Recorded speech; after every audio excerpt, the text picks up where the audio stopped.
Hello and welcome to Apple with the Doc. Today we'll be talking a little bit about the migrant caravans that have made the news before the midterms. There's a word that some of them are expected to come a little bit after the midterms, and there's a few more caravans on its way. So I'll dive into a little bit about the health concerns that may arise from this, and talk from a historical perspective and what has been said in the media, and give you a little bit of analysis on that. So thank you for listening. This might be a controversial podcast, so hopefully you're not triggered. Trigger warning, we will be talking about controversial topics. So let's jump into it.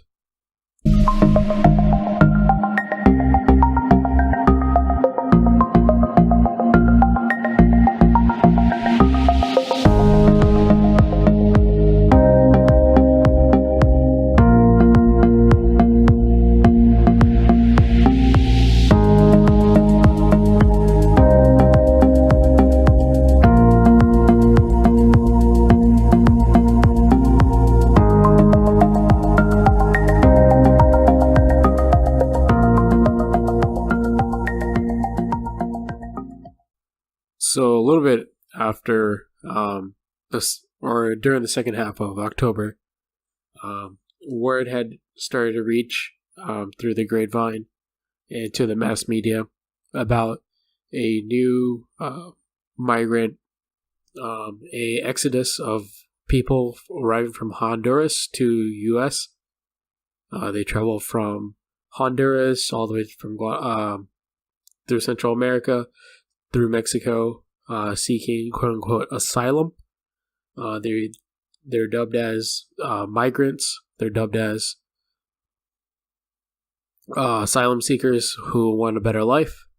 Now the definition of asylum and definition of migrants, they differ. One is mainly for a work purpose. The other one is a escape purpose.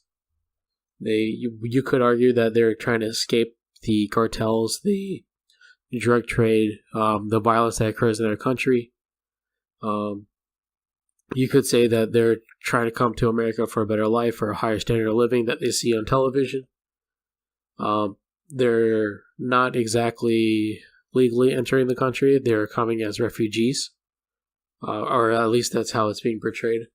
It's also being portrayed in the media that there's women, children, men who are coming. And this is to tug at the ethos of your soul. Sorry, not ethos, pathos. More for your empathy, whether or not you're sympathetic to their cause. So you'll see photos in the media. If you're looking on the left, you'll see photos of children, massive amounts of people who are trying to make their way for a better life. You'll see women, children, with either like sandals or just like a bag in their hand. If you're looking from the right perspective, you'll see just a sea of men coming in, riding in the back of trucks with hats, like baseball caps. You'll see them like jumping over fences. If you look a little bit more towards the independent, you'll see that about the same thing as the right. You also see the mess that's left behind, the trash. One video I saw where you had a local of Honduras or the local of Mexico just filming the amount of trash and debris that's left over from these caravan that's coming through. You'll see the clothes that were discarded that were supposedly given to them. The man in the video said they donated these clothes to them and they didn't even take them. You'll see the trash that's left behind, the food, the half-eaten food that's left behind. And you'll see how like people, the locals in the area are actually trying to clean up and fix the area. So you'll see like a huge spectrum of political opinions, including mine, on this certain topic. Now, from a health perspective, I was just reading one CNN and one Fox News article about stating that the diseases that they'll bring in. Now, the Fox News quote-unquote analyst or expert was mentioning things like tuberculosis, leprosy, smallpox. Now, you could just like visualize that this guy is just trying to think of really bad diseases that he's heard of, never seen in his life, and trying to elicit that sort of pathos that I was talking about earlier, that feeling in you, using rhetoric in order to rile you up and say, oh man, these people are going to bring diseases. Try to look at some negative aspect of it. And so they'll use these big words, or they'll use these like diseases that you'll only hear about in either folk talks or pop culture, or just in textbooks. When you're learning about the past, you'll just hear about, oh, these people had TB in the past, these people had smallpox, bubonic plague, that sort of stuff. First of all, smallpox has been eradicated. We won't get smallpox unless it's in like a bioterrorist attack. I'm not saying that these people from Honduras / Guatemala, all these people coming from Central America, they're terrorists or whatever. They most likely will not have smallpox. So that's just one of the things. The other thing is whether or not they bring in leprosy or they'll bring in tuberculosis. Now, we do have leprosy in the world, and from when I was studying about it, it was mainly in Africa. You do have leprosy that's carried by armadillos, and that's only a small portion of armadillos in the world. So leprosy can be treated. It leaves disfiguring. There's different types of leprosy, or there's different reactions to leprosy. You can get the one that's tuberculoid, that's not as disfiguring. The other one is the leprosy, the traditional way, where you start having these like bumps that go across your skin, that are very cosmetically unsightly. So, I mean, if you have leprosy, you might want the tuberculoid version of it. That way you can actually hide the fact that you had tuberculosis or leprosy. However, cases of leprosy in the U.S. are very rare. I think there's like in the double digits of cases. Never mind, I just looked it up. I stand corrected. A quick Google search will show you that from 1994 to 2011, so almost about a 15-year period, a decade and a half, there was just over 2,300 cases of newly diagnosed leprosy in the U.S. So, and that's from the CDC. So I guess leprosy does happen in the U.S. Now, whether or not you bring up a different strain, there's not a lot of studies into that. However, these migrants who are bringing in leprosy, you can actually tell by simply examining their skin or doing a chest x-ray. Leprosy is not something that's like too common. However, from foreign countries who are in high epidemic areas, epidemic might be a wrong word, but high areas with high rates of tuberculosis cases. The other thing is doing a simple test for tuberculosis is, I would say, semi-difficult. So in order to test for tuberculosis, there's different methods. One of them, if you're in the health field, is the PPD, the skin test, where they inject a little bit of the antigen or a little bit of component of the tuberculosis bacteria, the mycobacteria, into your skin. Now, this isn't enough to cause a full-blown tuberculosis case.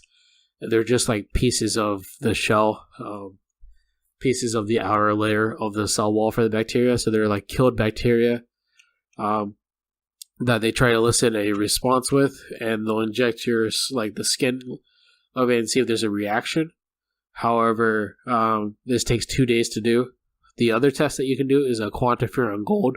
That's something that's new in the field of testing. So they just take a blood sample and measure the amount of antibodies that are directed towards tuberculosis. And so doing that test, it takes a while because you have to send it off to a special place in order to get your results back. Unless like the US government brings in the test in-house and they can do it on the spot. It'll probably take a few hours depending on the quantity, the workload of the people, or the workload of the amount of people. So you're bound to have a bunch of backup if you don't have an adequate number of supplies.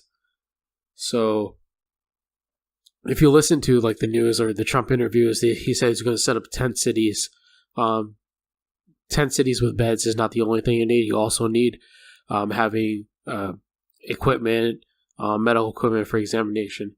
So if you look in the past, if you think about like, okay, this is a group of people who are coming here seeking quote unquote asylum, or they're migrants, they're trying to flee their home countries for a better life.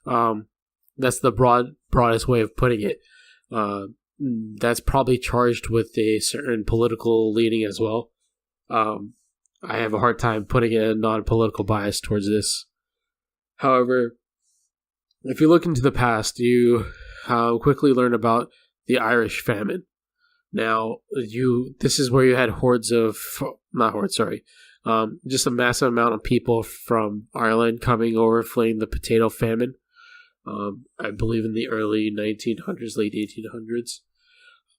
And so you can search this up yourself, but the quick gist of it is doctors had about like 2 minutes in order for them to evaluate, which in today's standards would seem reasonable given the amount of work that doctors do with their patients. I, for one, think that that's not a sufficient standard, especially with today in our medicine, our diagnostic capabilities. It is not a sufficient amount of time. You need to do like a thorough history with the person. You have to do a thorough physical exam, thorough testing, thorough screening in order to actually get a good idea of their health status. And so, like the simple things they would do is like just do an analysis of their how they're acting, how they're behaving, whether or not they're huffing and panting, huffing and puffing like I am trying to talk into this mic. Whether or not they're sweating excessively, that sort of thing. Now, the rejection rate was about 1% for these new immigrants that were coming in at the time. That's not to say that that they caught every single disease that person had. They turned these people away for medical reasons. Some were perhaps treated. Others were turned away at the expense of the shipping companies that brought them there and sent back to their native countries for treatment. Because if you think about it, a person who comes into a country that hasn't really paid into the system, or I'll just put it simply. So let's say a person with HIV who comes into the U.S., we would have to test that person for HIV. We would have to then treat that person for HIV. And medications for HIV are still expensive. So that's not to say that the person will stay compliant. They won't take their meds all the time either. So you're spending all this money for testing, diagnosing, treating, giving them medications for a person who newly entered the country who hasn't quite paid into the system yet. Now you might be saying, what about children? Children in America still haven't paid us. In fact, there are leeches on the system. I mean, you can literally say that they're leeches because the amount of funding that goes into a child through public schooling, the amount of money that the parents put in for that child. So, I mean, you can still make that argument. Children don't exactly pay their way. However, the idea is that later on, then they'll pay it back. You can also argue that new immigrant who's coming in will also pay back that sort of burden on the healthcare, or their family will. So that's the argument that's for and against rejecting someone based on health. However, some things are probably too expensive if they're seeking for healthcare. Some do come to America just for the healthcare, but they do tend to pay. If you think about these Saudi princes and Saudi oil moguls, or I forget what they're called, but they'll come to the U.S. for treatment and go back to Saudi Arabia. So in the Ellis Island days, they did reject people based on health. Today, we would have to do a more thorough screening because we do have proper testing, proper reporting in the United States. If you're diagnosed, you are reported. Let's say if you had tuberculosis, I, as a physician, would have to send off information saying that I had a case of tuberculosis. Same thing with malaria. And so one thing to know is that you may see data, statistics from the WHO, World Health Organization, on certain diseases such as like leprosy or tuberculosis. The problem is that not every case is reported. Not every case is adequately diagnosed. Some of these people will probably rely on herbal remedies from their villages. So we, as the U.S., like the U.S. government, will have to actually test these people and see whether or not they have tuberculosis. Now, you could see that certain people on the right will say that these people have diseases, and then you'll see people on the left saying that they don't have diseases. Truth of the matter told, is someone telling you that these people who are in the migrant caravans actually have diseases,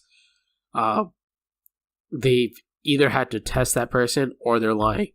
And I highly doubt that they actually took up the time to sit in a clinic, draw some blood, send it off to some lab in Mexico or the US or somewhere that's credible, and say that this person has or does not have tuberculosis. So I'm pretty sure that these experts that you see on CNN, Fox News, or whatever, they haven't tested. So if you want a clear and direct answer, whether or not these people are bringing diseases, you're not going to get it unless you test the people when they arrive. So when they're like quote unquote captured and not released, you have to test these people. That's the only way you'll actually know whether or not they're bringing diseases. You can make the speculation that they are bringing diseases. There's a possibility of that. However, you can't say that they are bringing in these diseases. And so, to put the health concern at risk, no, they're not bringing in diseases, and yes, they are bringing diseases. You just don't know.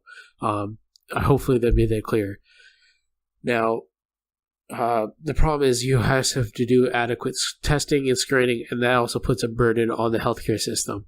You had to pay for the x-rays. You had to pay for the drug test, because you can also test for tuberculosis, like I said, with the skin test or like the antibody test. However, if that person has HIV, you can't really test for it. You just have to see, based on your data, just said this person has not been exposed to it. If they're not having fevers or anything like that, you can have latent TB, where you just have these like a mass in your lung, where the bacteria, your body has tried to, encapsulate the bacteria in your lung and stop it from spreading. We call that a Gowan complex. Where you take a chest X-ray, you could see that. So that's like something you have to do. Your PPD test could be negative if you have HIV, full-blown HIV. So your white blood cells die when you have HIV, and so you can't really mount an adequate response to a disease that's presented to you. So, I mean, a lot of stuff has to go into it. From a health perspective, it is dangerous because a lot of these people, if they fall through the cracks, let's say one person who has HIV and they fall through the cracks and they engage with adult activities, they have sex with someone who's American, they could possibly transfer either another strain or the strain that's already exists, HIV to an American. So, or to tuberculosis, they could spread tuberculosis to another American, or they could spread any number of diseases to an American who's not exposed to that disease already. I mean, just think about the Europeans coming over in America and spreading smallpox, or the Native Americans giving back syphilis to the Europeans. So if you want a straight answer, you're not really going to get it, from me at least. So, yeah, I mean, I hate to be that person who's sitting on the fence, but the problem is you can't factually tell if these people have diseases or not. You can have the suspicion that these people are bringing in diseases. That suspicion is there. It's a valid suspicion. It's a valid concern. But you just have to pay attention to where you're hearing your information from, whether or not they're trying to elicit the rhetoric based on emotions or logical reasoning. And you have to decide for yourself on at least the healthcare perspective. You can have your own ideas about immigration. I have like immigrant blood in my family, so I mean, but also understand the Constitution. I understand the rights. I understand the needs of Americans. This excessive influx of migrant workers can actually harm the American workers who are already here and already struggling. Those who are especially not educated to a high degree.